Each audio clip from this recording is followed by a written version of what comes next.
ভোটের ফল এবার যাই হোক না কেন, একটা জিনিস মোটের ওপর নিশ্চিত, পশ্চিমবঙ্গ বিধানসভা এবার একটা শক্তিশালী বিরোধী পাবে। ঘণ্টাখানেক সঙ্গে সমান অনুষ্ঠানে এসে কি দাবি করলেন অধ্যাপক বিশ্বনাথ চক্রবর্তী গতকাল, দেখুন।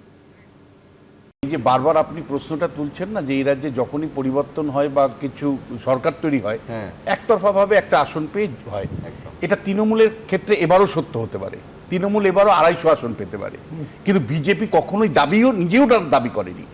শুভেন্দু অধিকারী 170-77 বলেছে, অমিত শাহ বলেছে এরকম 170-80 এরকম পাবো। কারণটা সহজে তার কারণ এক্স্যাক্ট তাই, যদি বিজেপি ক্ষমতায় আসে, বিজেপি ওই 140-150 আসন পেয়েই ক্ষমতায় আসবে, এটাই ফ্যাক্ট। কারণ বিজেপির যে ডোমাইন, যে এলাকা, তাতে প্রতি 3 জন ভোটারের মধ্যে 1 ভোটারকে ওরা অ্যাড্রেসই করে না। তবে 2 জন ভোটারের মধ্যে পোলারাইজেশন করতে হবে। আরও পরিষ্কার সংখ্যাগত জায়গা থেকে যদি বলি, 74টা আসন আসে সংখ্যালঘুদের, যেখানে 40% উপর সংখ্যালঘুরা আছেন, সেখানে বিজেপি ছেড়ে দিয়ে কথাই বলে।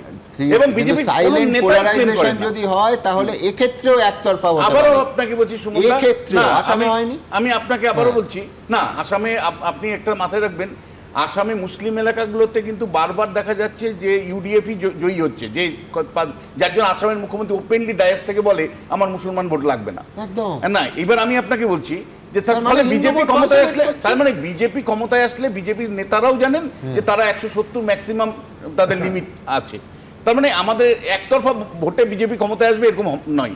তৃণমূল কংগ্রেস একটা, আমি আপনাকে বলছি রেজাল্ট কি হবে তার থেকেও বড় কথা, পশ্চিমবাংলা বিধানসভা কিন্তু এবার একটা শক্তিশালী বিরোধী দল পাবে, এটা আমি পরিষ্কার বুঝতে পারছি।